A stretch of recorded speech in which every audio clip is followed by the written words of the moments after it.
All right, we'd like to welcome everyone to episode 11 of the HOJ-Cast, and this is the first time that I'm pushing this recording to the old House of Jordans podcast feed. So I believe this is about the first time in 5 years that a podcast has been pushed to that feed. So if you are listening in Apple Podcasts or Spotify or however you get podcasts and you were subscribed to House of Jordans and all of a sudden you're seeing something show up, um, real quickly, this is a new little small podcast that I'm doing just to get some ideas out. Um, and you certainly will remember me from the House of Jordans, but this is just me. Unfortunately, my no co-host. You're stuck with just me. And I'm on episode 11. I guess I kind of took like 10 test episodes to sort of figure out what I was doing, and quite honestly, I didn't really learn anything or get better. But whatever, I'm cautious, and I did 10 that only went to YouTube, and now starting with 11, I'm going to be pushing these to the podcast feed. And so if you want to listen to 1 through 10, you can find those on the Chris Hoj YouTube channel. Also some other good stuff on that channel too, like the old Christina's Corner interviews and some old crossover episodes and stuff can be found on that YouTube channel as well. But yeah, I hope it's not too intrusive. That I know, if you subscribe to this feed, you subscribe for House of Jordans. This isn't that. I do pledge that there will be Michael Jordan card talk and Michael Jordan talk in general, but also the scope of this is much broader than just that. But yeah, I hope you give it a chance. But anyway, enough about that. So welcome to the House of Jordans audience, to the Chris HOJ-Cast. All right, so let me get to the first topic that we have today, and that topic is well, let me present it as I presented it to my Instagram audience, which is please indulge a brief markets analysis exercise involving Tony Dorsett. So Tony Dorsett was a Super Bowl champion of Super Bowl 12 during his rookie season. He was also the NFL Offensive Rookie of the Year. He scored a touchdown in that Super Bowl, as we're about to see on the backside of one of his cards. He ended up scoring a first-team All-Pro in 1981. He made the All-Pro second team twice in 82 and 83, and he had 4 Pro Bowl appearances. So by all accounts, an impressive career for a running back.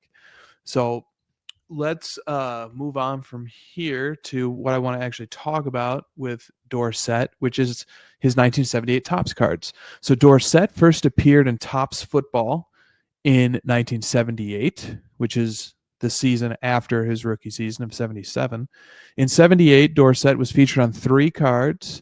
He was featured on card number 168, which, as we're going to look at these more closely, it takes the theme of Super Bowl 12. And then he was featured on card number 315, which is an unthemed card. And then finally, he appears on card number 507, which is a checklist.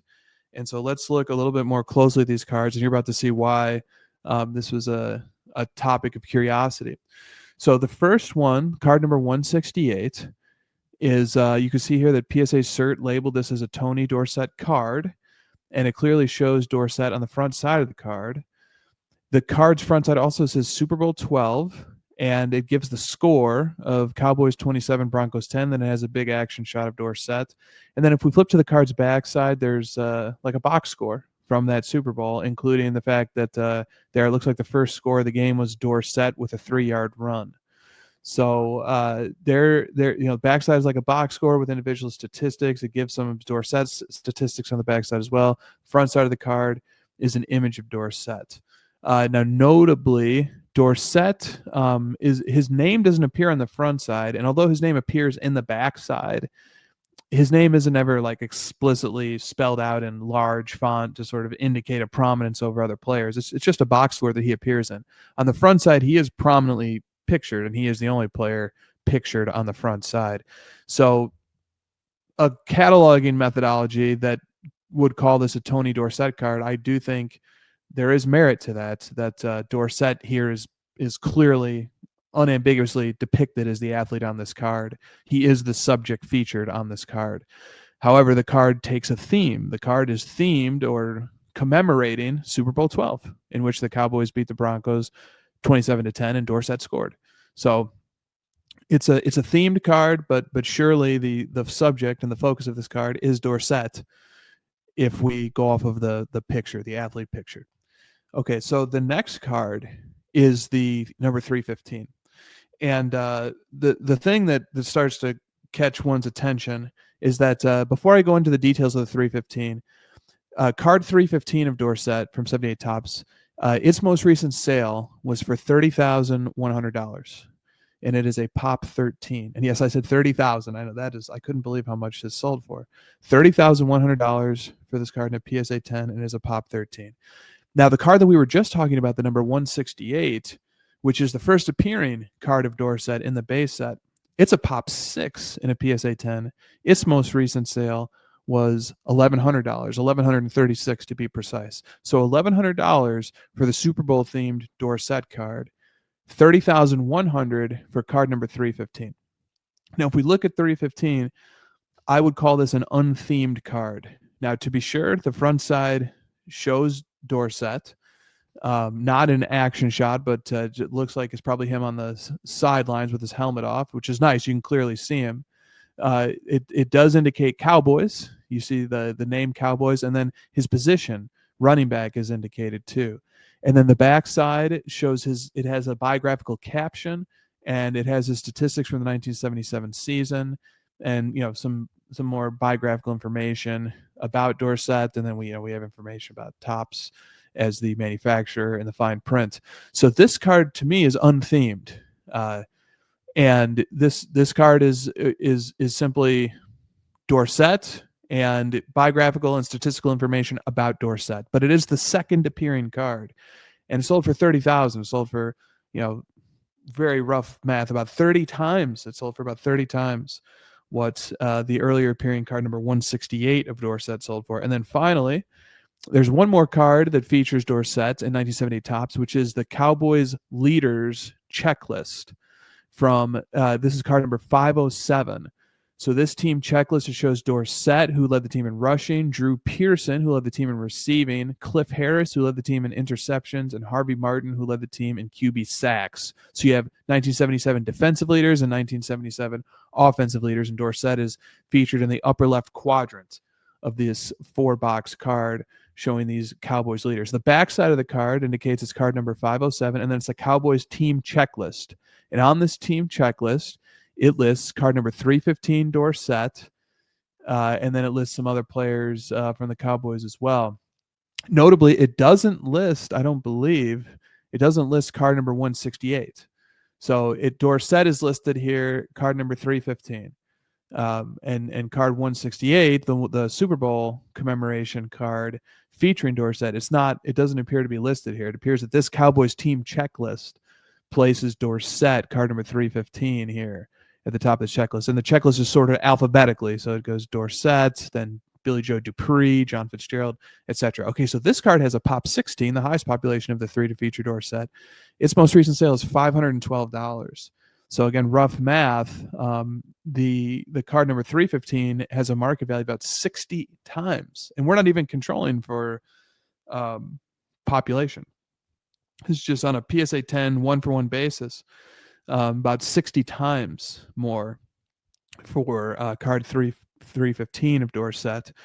And so, the first appearing Dorsett Super Bowl themed card, it had the lowest population with a population of 6, and then that one's, we'll just call $1,000, just very roughly so we can speak quickly here. $1,000 for the Pop 6 first appearing, $30,000 for the Pop 13 second appearing, and then $500 for the Pop 16 third appearing Tony Dorsett card, or Dorsett's third appearance is what I mean to say. So there's something, there's a disparity here, a massive disparity, in fact, and I'm just curious about it. So here I'm showing a slide on the screen that sort of presents the price relationship between these three cards, and sort of shows them side by side, showing Dorsett's image and how he is placed on the card.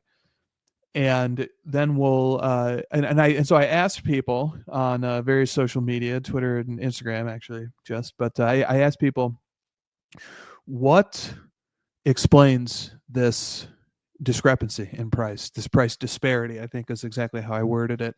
What explains this price disparity? And so one of the first replies I got came from Twitter, Jacob Stevens, who says, maybe the other two, meaning cards number 168 and 507. I think he's saying maybe those, yeah. So the three cards we have is 168, which is the Super Bowl card, 315, which is the unthemed card, and 507, which is the checklist card. And so what Jacob is saying is maybe the other two, meaning 168 and 507, are considered more of an insert, and 315 is in the registry, referring to the PSA set registry, as his main RC.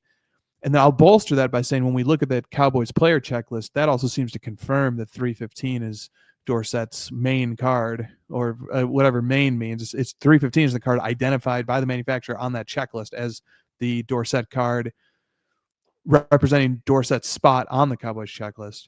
And I sort of replied and I said, I think that's right, but why? Why are the other two considered more of an insert? I think that is the question here. So and now we're going to shift into some of the replies on Instagram that I got. One reply that I got says, well, one of these is a checklist, or in particular, one says checklist on it and the other has a game on it, referring to a Super Bowl. Come on, man. Next question. Okay, so to this person, it's very obvious that one is a checklist, one has a game on it, one has a Super Bowl on it, and that settles it. But I don't know why. What's wrong with having a Super Bowl? Why can't the Super Bowl card? Let's keep going here. I think we're not gonna solve this right now, but I want to explore all the different possibilities. So here's another answer. It says true rookie. The reason for the price disparity is one is a true rookie, the other is a Super Bowl insert and a checklist. And I at this point, like, the word insert has come up a few times. I don't know that there's a final definition of what an insert is, but I'm pretty sure insert is, at least the way that I use it when I talk, and the definition that I would assign to insert is an insert is a card that is inserted in addition to the base set. So it's a card that belongs to a different set than the base set. It's been inserted with the base set. And there might be a better definition of insert out there than that. That's just sort of my sense of what insert means. I should come up with a more formal and airtight definition of insert, and I'll do that. But I don't see those cards as inserts. I see them as parts of. I see inserts and base set cards as mutually exclusive. And if a card is in the base set, then it's not an insert. And if a card is an insert, then it's not in the base set. That's more what I'm trying to get at. And so you really have two categories of card. You have a card that is either numbered to the base set or it's numbered to an insert set, but it can't be both. And so I think these technically, I think these are more in the category of subset cards. But I think a cleaner way to make that distinction is whether they're themed or not. And I think that obviously card 168, the Super Bowl card, has a theme. Card 507 is a checklist, which is a sort of theme. The theme is, compiling, and it also has the team leaders theme, which is definitely a theme. And then card 315 is unthemed. There is no theme to that card. That card is simply cataloging Dorsett, chronicling Dorsett in his first season. Okay, let's move on here. So someone else comes in and says, people are just obsessed with rookie cards. That's why 315 is so much more. And I said, indeed, but why? Why is 315 the rookie rather than the others? You can make a case that 168 is the first appearing, and that's meaningful. And 507, it's tough. It's tough to make the case for 507. I mean, it is a card of Dorsett in his first Topps appearance, although it's a season that's not associated with Dorsett's rookie year, which was 1977, but it's a first. It's his first card in Topps, if you want to sort of say it's his Topps rookie card. Let's keep pushing through here. I actually get curious. I want to go back just for a second and look at 315 and see. So usually they say something on the back side of the card about like years pro or something like that. It just lists that he played in 1977, that he played the 1977 season, and it's possible that I've overlooked it because I haven't scrutinized it super closely, the surfaces, but it doesn't appear that there's anything on this card uh, that says rookie, that says that this is a rookie card, which isn't the end all be all. But sometimes the manufacturer does give a little clue to indicate that a card is a rookie, or documenting or coinciding with the player's rookie season. But this is pretty clearly the season after the player's rookie season. But it is Dorsett's first appearance in Topps. All right, so let's keep moving here. So another person chimes in.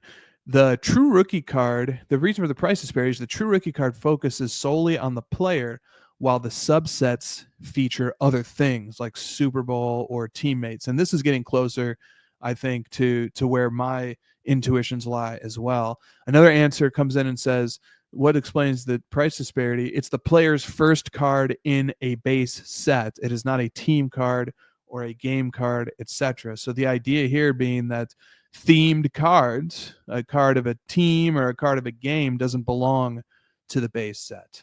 It belongs to another set, which is an interesting insight. Here's an insight from a totally different point of view. This person explains the price disparity as design. Design is more important than the card number. So he's sort of preemptively replying to the idea that, well, 168 is first, so there's a presumption that should be the most desirable card. And he's replying and saying, well, it is first. That's indisputable, but 315 is the best looking. It has the nicest design. And then he goes on to say first appearing isn't the end all be all. Another answer here, 315 is the base card. Every player in the set has one. Every player in the set has that one. I think that's probably true in this particular product, but it's not always the case that every player that appears in a base set has the same style of card. There are other sets where some players get a card that's themed and that's it, and that's their only appearance in the set. And so I'm not sure if the every player approach is going to be foolproof, but I see what he's saying here. The general idea is that this is the base set because it covers all the players. All the players have this style of card. Somebody says, why the price disparity? People are weird. What explains this price disparity? Somebody else came in and said true rookie versus team or themed cards. And that's certainly lining up with my intuition to some degree as well. There's the idea that there's sort of an unthemed card, and each set gets an opportunity to present a first unthemed card of a player. And then there's opportunities for lots of themed cards that are more specific, that document something more specific, like leading a category or a game or whatever. Somebody else chimes in. What explains this price disparity? Base card versus subset cards, one of which is a checklist. I think we've sort of covered those ideas.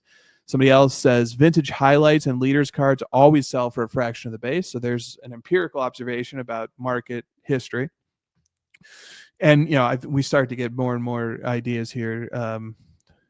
Here's another argument from aesthetics. Somebody chimes in, 315 is a good looking card. And then this is a key insight, I think. It matches what people think a rookie should look like, which I connect that back to the theme idea again, that a card that visually presents a theme that's focusing on something other than chronicling the player as a player, but instead is chronicling them in one particular game, or it's using them as the face of a checklist card, or putting a spotlight on a statistical achievement they had or something like that. That somehow the card that's most basic in terms of its theme and its ideas expressed, that card is most closely lined up with the idea of what a rookie should look like. And then that's a thought process worth exploring at some point too. This won't be the only time I explore this idea of first appearing cards that are far less collected than later appearing cards, and sort of trying to figure out what the reason is for that, given the presumption that firsts are important. And then this is another insight here. What explains the price disparity? PSA set registry. So this is a second comment sort of observing that PSA's set registry designating this as Dorsett's rookie card. And then also the checklist. I didn't get any comments on it, but just scrutinizing that 507 checklist card and seeing that it lists 315. I think authority indicating that this is the one is helpful for people and influential too. Okay, so that's going to wrap up some thoughts there. This will be an ongoing exploration, because it's these ideas about which cards are most coveted and why. These are important codes to break or to interpret in analyzing card collecting and the hobby, and figuring out what are the major factors that can lead to Dorsett's 315 and a PSA 10 78 tops being worth 60 times the checklist that also features him, or being worth 30 times his first appearing card in that set, which is the Super Bowl themed card. Okay, so let me move on now to the next portion of this show. So there's some hobby content and now some sports content. Yesterday was Game 7 of the NBA Finals, and I love seasons and them culminating in championships, because it's always a great opportunity to look back and to sort of study recent history, to study total history.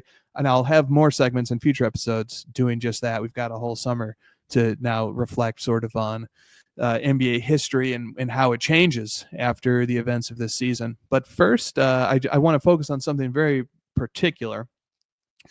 I want to look at which player was the best player in the NBA Finals in this decade, and see what that teaches us about the league, or maybe the trends of the league, and just what it means historically. Who are the players who have been the best players in the NBA Finals? And so the metric, and so I call this celebrating the top performing player of the NBA Finals in the 2020s.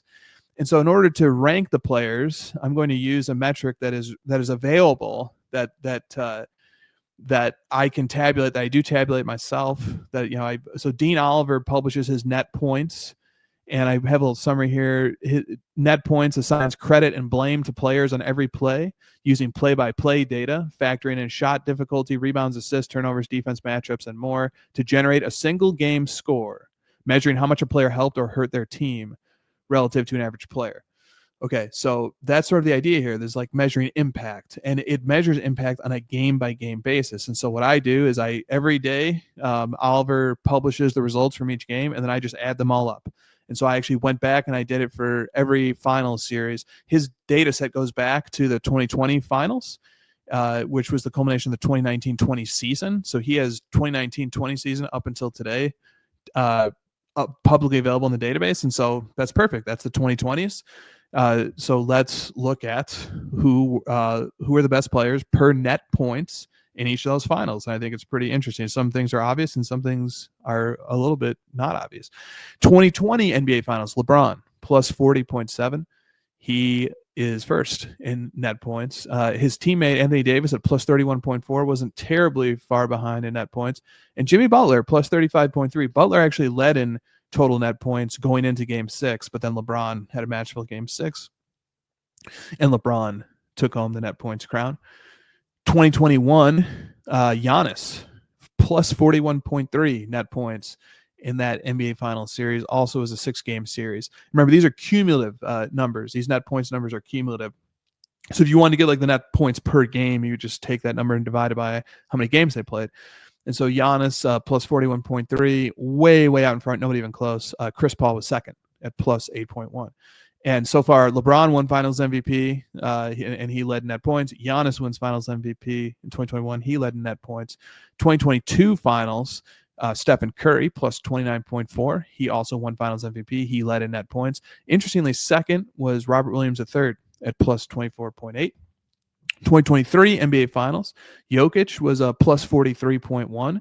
He is first. And then Aaron Gordon, his teammate, was second, plus 12.9. And then Jimmy Butler again, but this time only a plus 1.2, a far cry from the plus 35 in the 2020 NBA Finals. And Jokic won Finals MVP in 2023, as Curry did in 2022. So far, 4 for 4. The leader in net points wins the Finals MVP, but that trend breaks when we get to 2024. So 2024, Luka Doncic led all players in the NBA Finals in net points. He was a plus 15.6, but that's a lower number.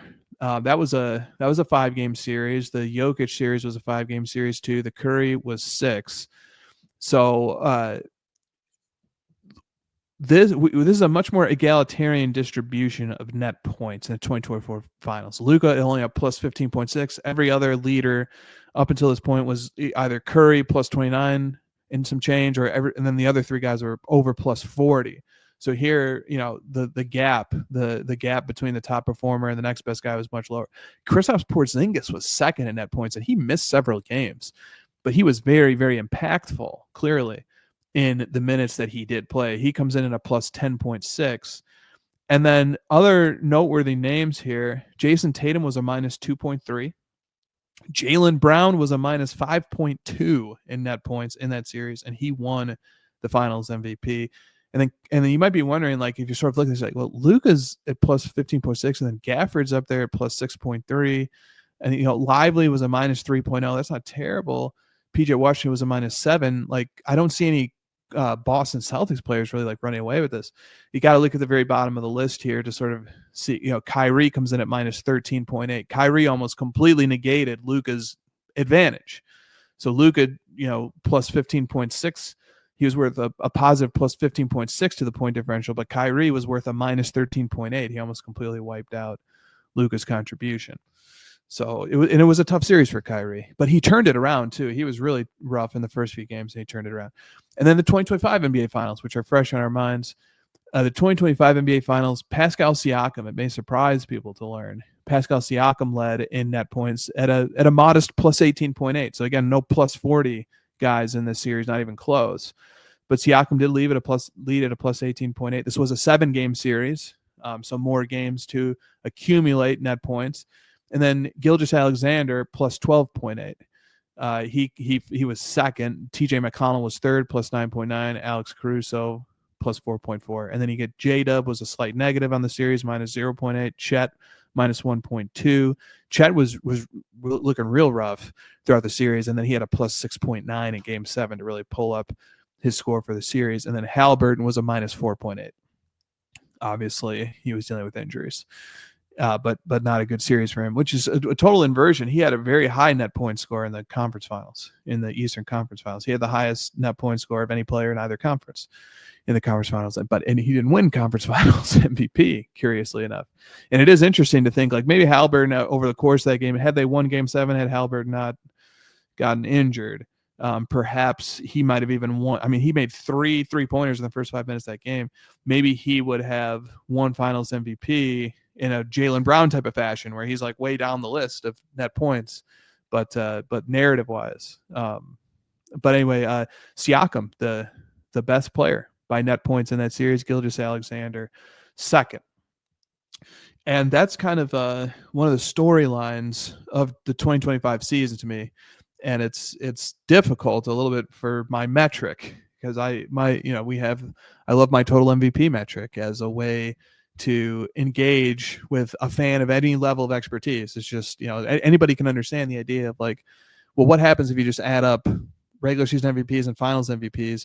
What does that list look like in the NBA? And granted, there are outliers and bad instances, like Iguodala winning that finals MVP. I think there's almost a consensus that he shouldn't have, and he was not the statistical best player by any metric I've seen. We don't have net points for that series, unfortunately. I would love to look at it sometime if Oliver ever makes that information public. We have the Derrick Rose MVP, where Rose was nowhere near the top statistical player that season by any of the metrics that are commonly accepted as impact and catch-alls today. So, we have these situations where, a guy who the metrics don't indicate was the best player still wins the MVP. But the thing that's kind of extra unfortunate is that it happened twice this year. So, like, we see, and it's an interesting trend in the finals, that there's a very egalitarian distribution of net points in 2025 and 2024. These were true, team efforts. There was no standout, superb player that just was lapping the field. These were well-balanced teams in 2025 and 2024. as indicated by the distribution of net points relative to how Jokic and Giannis and LeBron in particular racked up these plus 40 net points impacts, and even Curry at plus 29 and change. But for this year, so we have the player who won Finals MVP was not the highest ranking player by net points in the finals. And that also was the case in the regular season. Over the course of the entire regular season, whether it's on a per minute basis or a cumulative basis, the player who ranked highest in net points didn't win MVP either. And so, and it was a sweep for Gilgeous-Alexander, and he was second in both instances, but second, but not particularly close. So I also have the regular season stuff available here. So no matter which way you slice it, the result is the same too, whether you slice it cumulatively or on a per minute or a per 100 possession basis, a rate basis, in other words. So in the 2024-25 season, which like Oliver provides a cumulative net points, which adds up all the players' regular season and playoff net points. So players who play more minutes and players who play more games have a big advantage in the cumulative, but it ends up not mattering. Jokic played 84 games this season. Gilgeous played 100. Jokic ended up with 599 net points in first comfortably. Gilgeous second, 493 in second place comfortably. But a distant second place. And again, like I said, if you go to the cumulative per 100 possessions version of this metric too, Jokic was 9.2 net points per 100 possessions, and Gilgeous was 6.8. So Jokic way out in front. And looking at this metric for other seasons too. So if we go to last year, who was the best player in net points last year? It was Jokic in first, 602. And Doncic in second with 545. And so, interestingly, Doncic's 545 points last year exceeds Gilgeous's 493 this year, even though Gilgeous played 8 additional games. 2022-23, once again, Jokic's first was 645, and Embiid a very distant second, 356. In 2021-22, Jokic's first, 533 net points on that season. Giannis is second with 383. 2020-21, guess what? Jokic first again in net points, 487. Giannis is second with 355. And the final season we have access to is the 2019-20 season. And here Harden is in first in net points with 495 total net points on that season.